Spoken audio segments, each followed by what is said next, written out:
오늘 저녁에는 나는 주님의 것입니다 라는 제목으로 하나님 말씀 전하도록 하겠습니다. 제가 로마서 14장 7절 8절 말씀을 본문으로 정했더니 올라오기 직전에 안 그래도 지금 떨리고 있는데 어떤 분이 아이고 말씀이 아주 심각한 말씀이구만 하셔서 굉장한 위로가 됐습니다. 사나 죽으나 우리의 유일한 희망이 무엇입니까? 우리는 우리 자신에게 속한 것이 아니며 우리의 육체와 영혼, 삶과 죽음 모두 하나님 아버지와 오직 우리 구주 예수 그리스도의 것이라는 사실입니다. 내가 무언가를 위해서 살고 죽는다 하는 것은 존재의 목적에 대한 것이고, 존재의 목적이란 결국 우리의 정체성과 연관이 된 것이기 때문에 잠깐 오늘 말씀 본문을 다루기에 앞서서 정체성에 대한 이야기를 좀 하도록 하겠습니다. 옛날에 제가 어릴 때 놀래야 놀자라는 책이 있었는데요. 그 책에서 봤던 이야기가 기억이 나는데, 거기 보면은 한 제자가 스승님에게 물어봅니다. 스승님, 사람은 도대체 무엇입니까? 사람은 어떤 존재입니까? 그랬더니 스승이 제자에게 사람은 두 발로 걸어 다니는 것이다 라고 했습니다. 제자가 돌아가서 다음 날 닭을 한 마리 잡아와서 물어봅니다. 스승님, 이 닭은 그러면 이건 사람입니까? 라고 물어봤더니 스승이 아차 싶어서 사람은 두 발로 다니고 두 팔이 있는 것이다. 제자가 끄덕이더니 돌아가서 다음 날 아침에 원숭이를 한 마리 잡아왔습니다. 스승님, 이거 두 발로 다니고 두 팔이 있는데요, 이거 원숭이 사람입니까? 했더니 스승님이 뭐라고 대답할까 하다가 아니지 사람은 두 발로 다니고 두 팔이 있고 털이 없어야지. 짐작하셨죠? 제자가 돌아가서 빡빡 원숭이를 밀어가지고 다음날 데려왔습니다. 스승님, 털 없는데요, 그럼 이제 원숭이가 사람이 됐습니까? 물어봤더니 스승이 고민하다가 이렇게 대답했습니다. 인간은 생각하는 동물이다 라는 교훈이 담긴 이야기였는데, 저는 어린 시절에 이 이야기를 읽으면서 인간은 생각하는 동물이다, 뭔가 되게 멋있는 철학자가 아마 한 말이었을 텐데, 저는 어린 마음에 동물도 생각은 하지 않는가 라는 질문이 들었어요.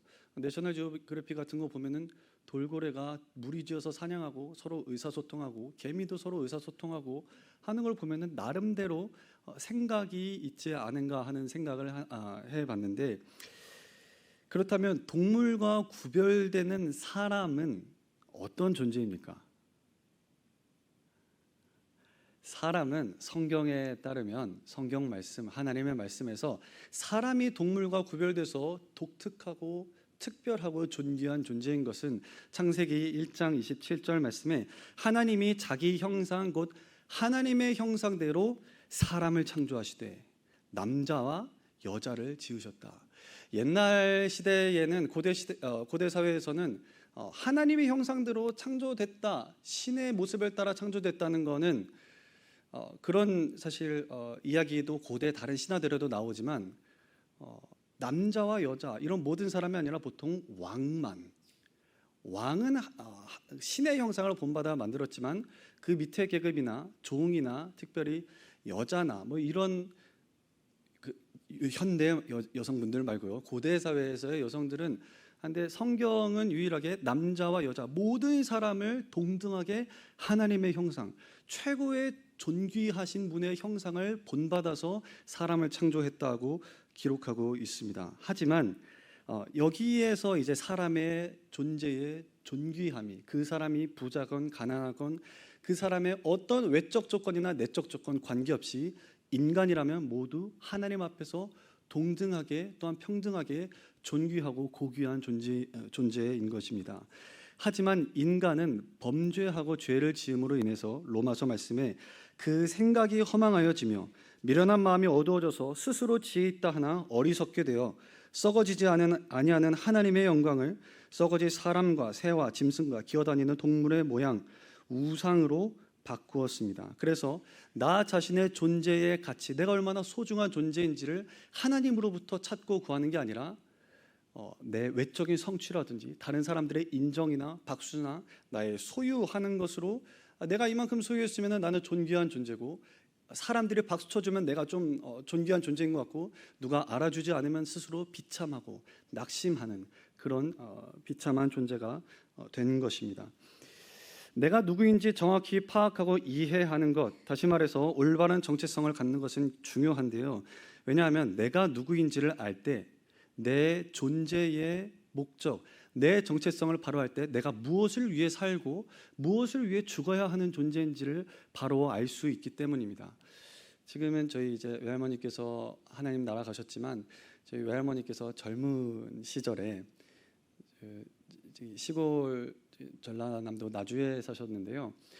나주에 계실 때 옛날에 이제 전화기가 막 보급되던 그런 시절이었다고 제가 이야기를 들었습니다. 할머니께, 정확히는 어머니께 이야기를 들었는데, 전화기를 처음에 집에 들여와가지고선 전화기가 신기하잖아요. 옛날 어른들 뭐 전화하면은 이렇게 잘 못 받으시고, 옛날 기억나시나? 이거 돌려가지고 끄덕거리시는 분들은 최소한 그런 전화기였던 걸로 기억하는데, 전화기가 처음 들어오니까는 할머니가 신기해서 전화기를 이렇게 보고 있는데 갑자기 전화기가 따르릉 하고 울리는 겁니다. 사용할 줄 모르고 이게 어떤 용도인지 모르는데 전화기가 갑자기 따르릉 하면서, 옛날 전화기 엄청 시끄럽게 울리는 거 아시죠? 할머니께서 깜짝 화들짝 놀라셔서 가장 두꺼운 담요를 가져다가 전화기를 덮고 꽉 끌어안으셨습니다. 전화기에 숨이 멎을 때까지 해서 그렇게 꽉 끌어안았다 하는 이야기가 있는데, 왜냐하면 전화기는 사실 우리 실생활에 굉장한 도움이 되는 거죠. 멀리 있는 사람과 바로 옆에서 대화하는 것처럼 만들어주는 좋은 편리한 도구인데, 이 전화기의 정체성, 그러니까 이 전화기가 무슨 목적으로 왜 만들어졌는지를 이해하지 못한다면, 예를 들면 스마트폰을 가지고 못을 박는다고 한번 생각해 보겠습니다. 아이폰 갤럭시 가지고 못을 박는다면 못이 박히기는 박히겠지만 그렇게 쓰실 분은 없으시겠죠. 박히기는 박히겠지만 사실 못 박는 용도로 생각하면은 이거 100만 원씩 200만 원씩 주고 이걸 누가 사겠습니까? 한 번 못 박으면 두 번째 박을 때 다시 100만 원을 지불해야 되는데요. 이 용도와 정체성을 잘 알지 못한 채 사는 인생이 바로 이런 것과 같은 것입니다. 마찬가지로 우리 자신에 대하여 올바른 정체성을 바로 알 때 내가 무엇을 위해 살아야 하는 존재인지, 어디로부터 와서 무엇을 하다가 어디로 가는 존재인지를 우리가 알 수 있는 것입니다. 사람은 자기 자신이 누구인지 아는 정체성을 크게 두 가지 방법으로 찾으려고 하는데요. 첫 번째로 내가 소속되어 있는 집단, 단체, 공동체로부터 찾으려고 하는 전통적인 입장입니다. 오래된 영화인데요. 영화 친구 보셨습니까?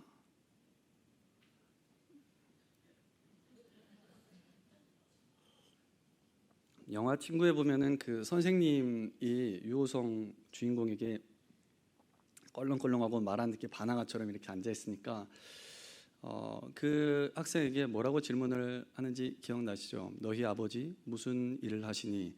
라는 말을 경상도 아주 강한 억양의 사투리로, 경상도 분들 한번 그 말을 너희 아버지 뭐 하시노?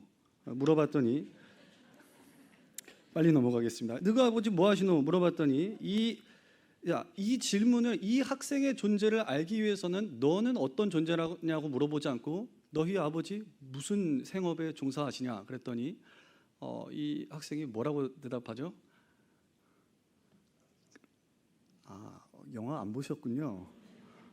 우리는 다 패션 오브 크라이스트 같은 것만 보니까 건달입니다 하고서는 이렇게 넘어가는데, 하도 대답을 안 하셔서 잠깐 어디인지. 자, 이 전통적인 사회에서는 개개인의 정체성을 알고 내가 어떤 존재인지를 알기 위해서 내가 어떤 집단에 소속되어 있는지가 굉장히 중요했습니다. 그 단체로부터 공동체, 집단, 가정, 어디 집안 사람인지, 어디 학교 출신인지, 어디 나라 출신인지, 어느 민족, 어느 국가, 어디, 요즘 그거 많이 안 물어보지만 어디 김씨입니까? 이런 거, 어디 최씨입니까? 그런 말들 요즘에 잘 물어보지 않지만, 이전의 사회, 전통적인 사회에서는 그 공동체로부터 내 정체성을 쌓고 어디 최씨면은 몇 대손 나하고 무슨 뻘이네 뭐 이런 이야기들 하지 않습니까? 우리 교회에서도 가끔씩 동일한 성씨를 만나시는 분들 보면 반갑게 어디 심씨세요? 뭐 이렇게 막 물어보고서는 굉장히 반갑게 언제나 보니까 심씨들끼리 막 이렇게 따로 모임 밥도 먹고 하는데 김씨들은 한번 모이면은 네. 그래서 나 자신 개인보다 집단을 더 중요시하고 그 집단을 위해서라면 개인에게는 희생도 강요했는데 요즘 젊은이들한테 한번 가서 공동체를 위해서 너가 희생했으면 좋겠다라고 한번 이야기해 보십시오. 우리 집단, 국가, 우리 단체를 위해서 너가 이러이러한 것 좀 수고해줘라 하면 한두 번 하겠지만 이전 사회 같으면 그런 것들은 먹히는데 듣지만은 요즘에 듣지 않습니다. 내가 왜 그래야 되죠? 그게 나한테 무슨 유익이 있습니까? 그게 나랑 무슨 상관입니까? 요즘의 현대에서는 정체성을 더 이상 집단에서 잘 찾으려고 하지 않고 그 개인의 가치와 정체성을 나 자신의 존재로부터 찾으려는 경향이 훨씬 강해졌습니다. 요즘에 자녀들의 교육들을 보면은 뭐를 위해서가 아니라 내 꿈을 펼쳐라. 너 자신의 자아 실현하고 너 자신의 꿈을 이뤄라 하고 그렇게 이야기하지 않습니까? 집안, 회사, 공동체보다는 나 자신을 위한 것입니다. 자기 정체성을 자기 꿈이나 자기 이상으로부터 찾는 것인데 이 이전의 전통적인 사회보다는 자기 꿈과 이상을 위해서 사는 게 이상적인 것처럼 보이고 더 나은 것처럼 보이지만 반대로 그 꿈이 내 원대로 이루어지지 않았을 때 내가 원하는 대로 인생이 풀려가지 않고 내 꿈의 최고의 가치를 뒀는데 그 꿈이 이루어지지 않았을 때 학생들 같으면 죽어라 공부했는데 내가 원하는 대학에 가지 못할 성적을 받았을 때 굉장한 좌절을 하게 되는 겁니다. 굉장한 낙심을 하게 되는 겁니다. 그리고 그 이상적인 내 모습과 현실의 내 능력의 차이가 날수록 사람들이 절망을 하게 되죠. 나는 여기서 이러고 있을 사람이 아닌데, 나는 이 바닥에서 이러고 있을 이런 무리들과 어울릴 사람이 아닌데 여기서 이러고 있다고 스스로 생각하는 것입니다. 인간은 반드시 무언가를 추구하는 욕구와 욕망을 가진 존재입니다. 우리 마음은 절대로 진공 상태를 허락하지 않습니다. 아무것도 없는 불교에서 말하는 공, 허, 아무것으로도 채워져 있지 않은 그 상태는 존재할 수 없습니다. 신학자 칼빈은 이렇게 얘기했는데 인간의 마음은 우상을 만들어내는 공장과도 같다라는 이야기를 했습니다.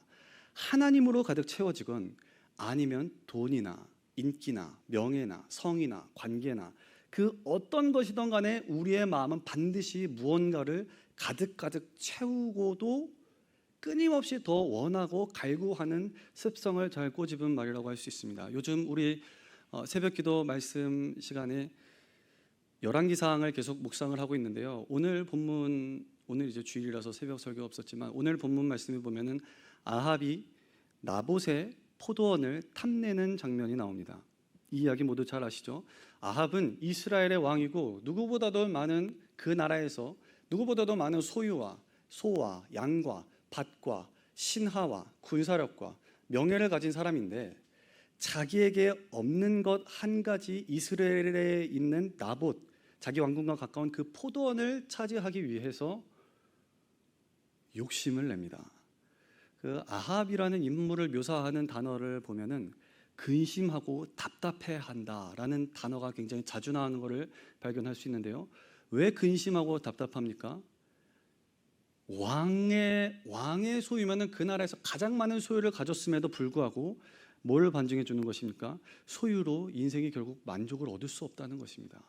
내가 이만큼 가졌으면 왕만큼 가졌으면 더 이상 더 원하는 게 없어야 되는데 조금만 더, 저것만 더 있으면 내 인생이 완벽해질 텐데 저것만 통과하면은 저것만 붙으면 어느 회사 취직만 되면 이만큼만 내 통장에 딱 좀 찍혀 있으면은 내가 더 원하지 않을 텐데 근데 그게 되지 않기 때문에 반대로 내가 불행하다라고 생각하는 것입니다. 그 탐욕은 나봇을 죽이고 그 포도원을 차지하고 나서도 결코 채워지지 않는다는 것을 우리는 성경 말씀에서 볼 수 있습니다. 인간은 반드시 무언가를 추구하는 욕구를 가진 존재인데요. 그리고 내가 가장 간절하게 추구하는 그것이 나의 정체성을 형성하는 것입니다. 왜냐하면 내가 추구하는 내가 가장 원하는 그것이 결국 나의 삶의 방향성, 목적, 가치와 선택을 지배하는 내 안의 우상 또는 내 안의 신이 되기 때문입니다. 결국 나는 누구인가라는 정체성에 대한 질문은 나는 무엇에 또는 누구의 것인가, 무엇의 노예로, 누구의 종으로 살아가는가라는 질문으로 바꿀 수도 있겠습니다. 내가 추구하는 바로 그것의 종이 되기 때문입니다. 돈을 추구하는 사람은 돈의 종이 됩니다. 명예를 추구하는 사람은 명예의 종이 되고, 우리나라는 누가 그런 이야기를 하더라고요. 대한민국은 외모지상주의 국가다. 외모를 추구하는 사람은 외모로 결코 만족하지 못하고 주름살 하나 늘 때마다 아마 엄청난 스트레스를 받을 거예요. 기미 하나 올라오고 살짝 피부가 탔다 하면은 굉장한 스트레스입니다. 우리는 그렇지 않잖아요. 왜냐하면 그게 내 최고의 가치라고 생각을 하기 때문입니다. 그러면 나 자신이 주인이 된다면 어떨까요? 그런 돈이나 이런저런 밖에 있는 거 말고 내 자신이 내 인생의 주인이 되어서 산다면 행복할까요? 요즘에 정체성에 대해서 한번 저기 서점 같은 데 나가서 한번 책을 보거나 영화 같은 데나 아니면 유명한 연예인들 대학교 어디 졸업식 연설 같은 거 하는 거 이런 거 한번 들어보시면 제가 봤을 때 메시지가 일관되게 정체성에 대한 메시지는 한 가지로 종합되는 것 같아요. 너 자신의 인생은 너야. 너 자신 인생의 주인은 바로 너야. 네 인생 네 거니까 네가 원하는 대로 너 마음 끌리는 대로 살아라. 이런 조언들 쏟아져 나오고 있지 않습니까? 노래나 영화나 대중문화 같은 것들을 보면 이런 조언들로 넘쳐나고 있는 것 같습니다. 근데 한번 그 질문으로 살아서 생각을 해볼 때 내가 내 인생의 주인이 되면 정말 행복합니까? 정말 평안하고 안전하고 나 자신을 그렇게 신뢰할 만한 존재인가요? 그렇게 지혜롭고 똑똑하고 내 자신을 모든 공경에서부터 건져낼 만큼 능력 있는 존재입니까? 우리가 정직하게 우리 자신의 인생을 되돌아보고 내 자신의 마음을 돌아보고 생각을 해본다면 나는 그렇게 선하지도 지혜롭지도 능력이 있지도 않을 뿐만 아니라 도리어 악하고 교만하고 탐욕적이고 이기적이고 육신적인 존재라는 것을 정직한 사람이라면 고백할 수밖에 없을 것입니다. 우리는 우리 인생을 책임질 만큼 강하지도 지혜롭지도 않습니다. 그렇기 때문에 우리는 우리를 소유하시고 품어주시고 책임져 주실 절대적인 분, 절대적인 존재가 필요합니다. 신학자 아우구스티누스는 이런 말을 했는데요. 하나님은 우리를 당신을 향해서 살도록 창조하셨으므로 우리 마음이 당신 안에서 안식할 때까지는 평안하지 않습니다. 당신은 우리를 당신을 향해서 하나님 향해서 창조하셨으므로 우리 마음이 하나님 안에서 안식할 때까지는 우리 마음에 참된 평안함이 없습니다 라고 이야기하고 있습니다. 그러니까 하나님 떠나서 다른 이런저런 것들로 내 마음을 채워보고 만족과 바꿔 얘기하면 행복을 찾으려고 한다고 한들 그거 잠깐 행복한 것 같은데 시간 지나면은 그거 바람에 쓰러져 버리는 거, 조금 폭풍 불면은 내가 이거 가지면은 행복할 것 같다고 여겼던 것들이 사실은 아니라는 것들을 우리는 이미 경험해서 알고 있습니다. 우리는 그리스도인은 예수님 안에서 우리의 정체성과 존재 이유와 목적을 찾은 사람들입니다. 그래서 바울은 본문에서 담대하게 우리 중에 누구든지 자기를 위하여 사는 자도 없고 자기를 위하여 죽는 자도 없도다라고 이야기합니다. 사도 바울은 그리스도인 모두의 공통점에 대해서 이야기하고 있는데요. 믿음이 큰 자나 작은 자나 오래 믿어온 사람이나 새신자나 관계없이 예수님을 믿는 그리스도인이라면 누구든지 자기를 위하여 사는 자도 없고 자기를 위하여 죽는 자도 없도다. 그리스도인은 그 정체성이 자기 자신을 위하여 사는 존재가 아니라고 분명하게 성경은 여기서 못 받고 있는 것입니다. 이 세상은 철저히 자기중심적입니다. 뭘 하든지 나부터 생각합니다. 내 안전, 내 식구, 내 가족, 내 만족, 내 유익, 내 이득. 단체 사진을 봐도 내 얼굴부터 찾으시잖아요. 내 중심적으로 세상을 생각을 하고 그게 당연한데 그리스도인이라면 그 누구나 사도 바울은 지금 믿음에 크게 관계없이 나 자신을 위하여 살지도 않고 죽지도 않는 존재라는 것입니다. 그리스도인이 자기 자신을 위해서 살거나 죽지 않는다면 무엇을 또는 누구를 위해서 살고 죽는 것입니까? 8절 말씀에 우리가 살아도 주를 위하여 살고 죽어도 주를 위하여 죽나니 그러므로 사나 죽으나 우리가 주의 것이로다.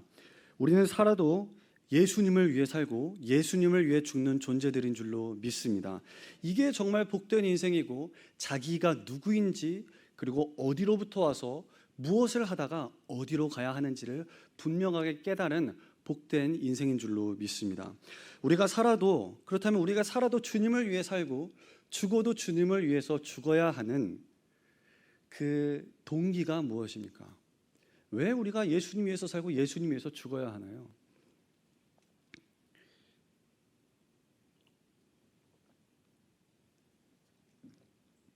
우리가 예수님을 위해서 살고 예수님을 위해서 죽어야 하는 것은 그 동기는 예수님은 아무것도 안 주시고서는 너 나 위해서 살고 죽어라 말씀하신 게 아니라 첫째, 하나님은 우리를 창조하셨고 두 번째, 예수 그리스도는 먼저 우리를 위해서 죽음과 삶을 요구하시기 이전에 예수님이 먼저 나를 위해서 사셨고 죽으셨고 다시 살아나셨기 때문입니다.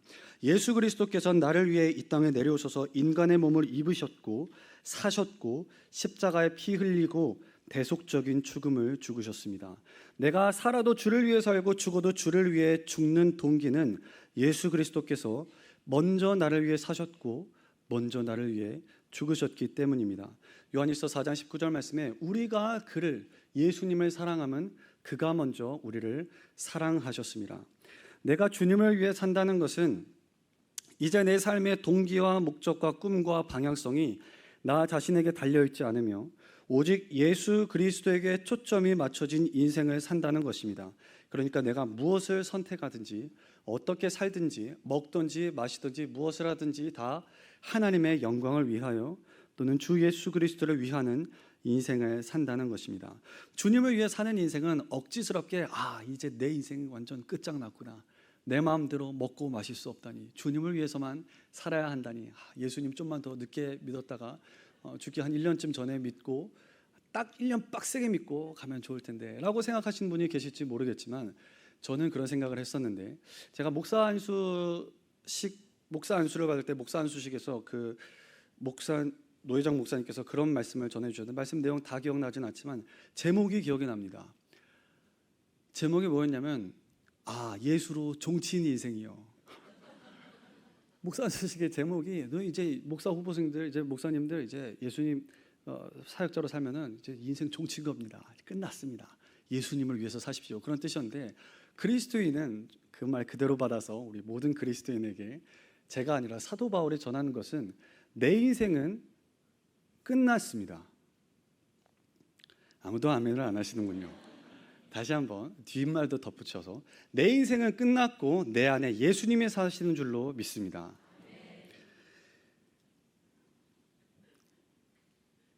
이거는 제가 지금 억지로 강요하지 않았죠? 억지스러운 게 아니라 기쁨으로 하는 것입니다. 예수님이 왜냐하면 나를 사랑하셨기 때문에, 예수님의 십자가를 보고 복음이란 너무 좋은 소식이잖아요. 그분이 나를 위해서 사셨고 죽으셨고 그 사랑의 깊이에 내가 감동해서 섬기기도 하고 이런 일이나 저런 일을 하는 것 아니겠습니까?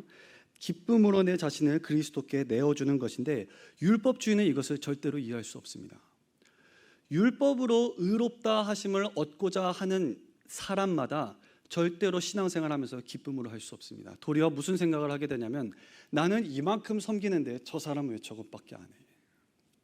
나는 이만큼 헌신하는데 왜 아무도 박수 쳐주지 않고 아무도 알아주지 않아?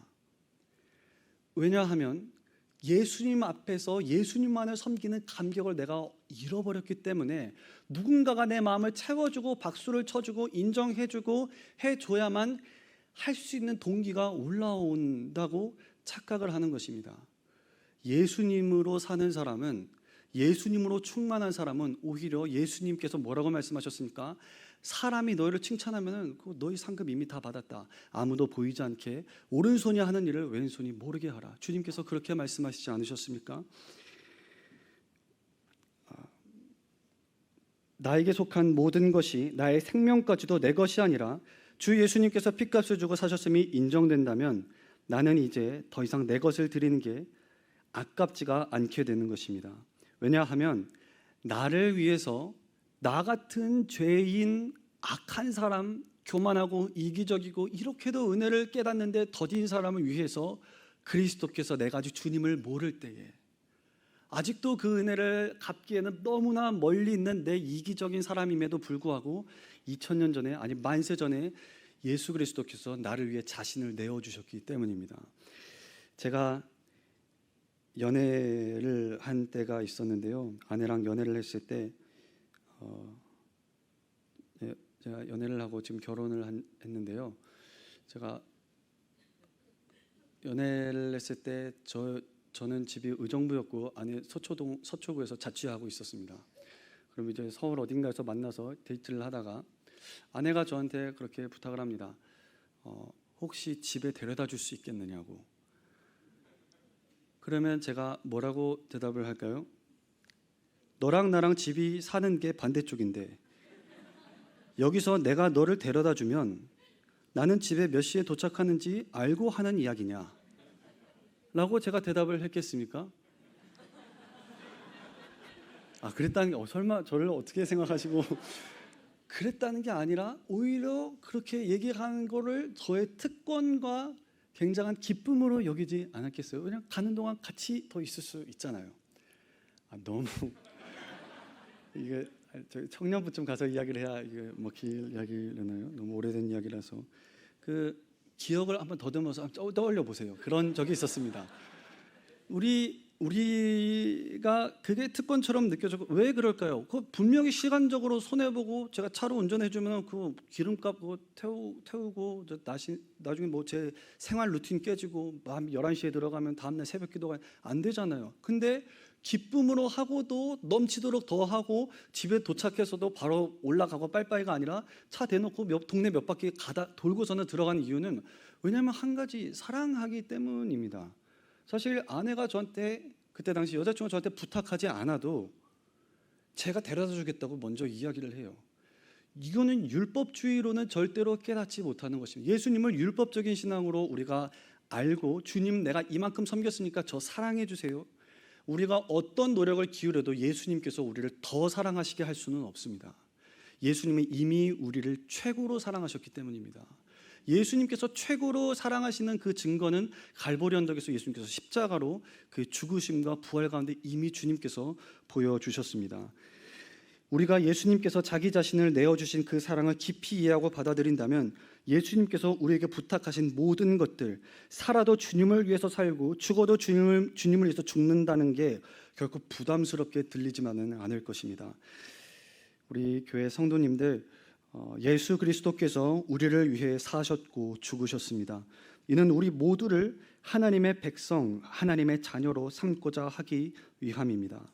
그런즉 사나 죽으나 우리의 유일한 희망이자 기쁨과 위로는 무엇입니까? 우리는 우리 자신에게 나는 내 것이 아니라 우리 자신에게 속한 것이 아니며 우리의 육체와 영혼, 내 삶과 죽음이 모두 오직 우리의 하나님과 주 예수 그리스도에게 속한 것이라는 사실이 우리에게 큰 기쁨과 감사가 되는 줄로 믿습니다.